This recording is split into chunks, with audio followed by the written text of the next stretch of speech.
Okay, hear me out. You might agree with me by the end of this video, or maybe not, and that's okay too.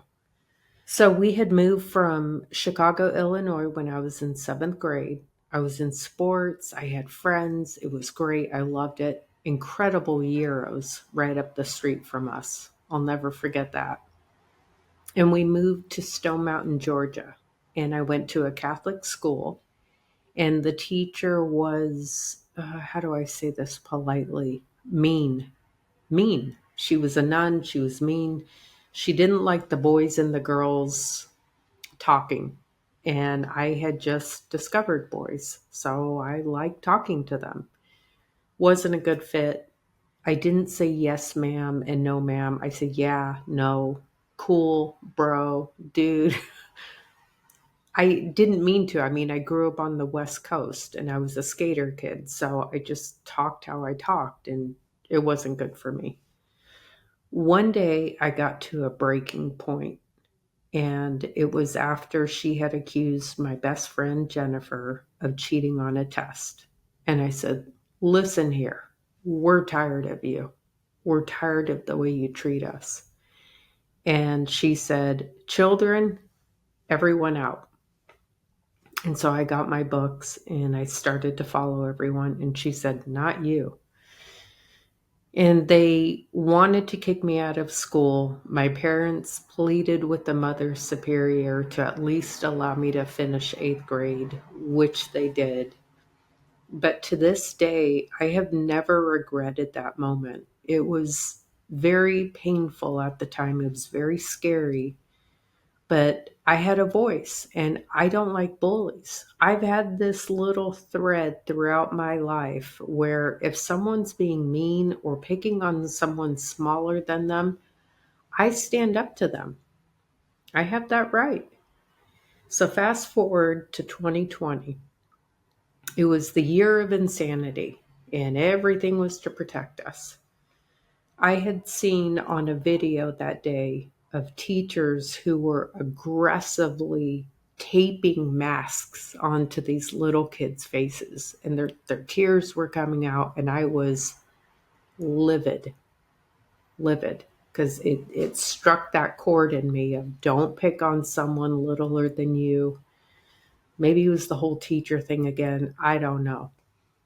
But I went to Target to pick up some things, and the guard was like, stop right there. You have to wear a mask. And so I complied. I had a hairband in my hair that day, and I did this. I said, can I go in now? And he rolled his eyes and said, go ahead. But that was the ridiculous nature of compliance that we all went along with. I wish I could say I was like super courageous. And I said, no, I'm not wearing a mask. You can call the police. Nah, I needed some things. But my message today is, are you being rebellious or are you standing up for the truth? You don't even have to have like this outpouring of courage within you, because the Bible even says that we are given an advocate who will give us the words to use. We don't even have to rehearse being courageous.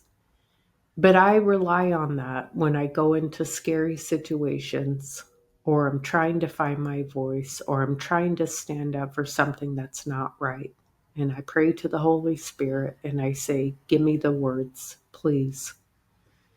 I think we all need to find our voice, especially when there's these authorities who tell us what we can and can't say, post and not post.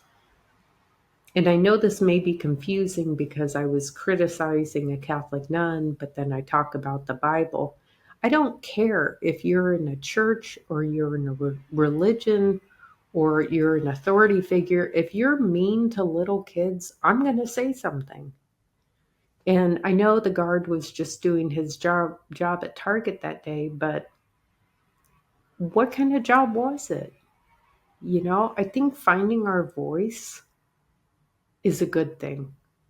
And remember, you don't have to have it. I think C.S. Lewis says, courage is speaking even if your voice shakes. So prayerfully consider that standing up for what's right, even if it's scary, is going to make you feel better and maybe protect someone who's being picked on. Find your voice, speak your truth, pray to God for help. You have a right to have your own voice and your own thoughts. That's all. I'll see you on the next video.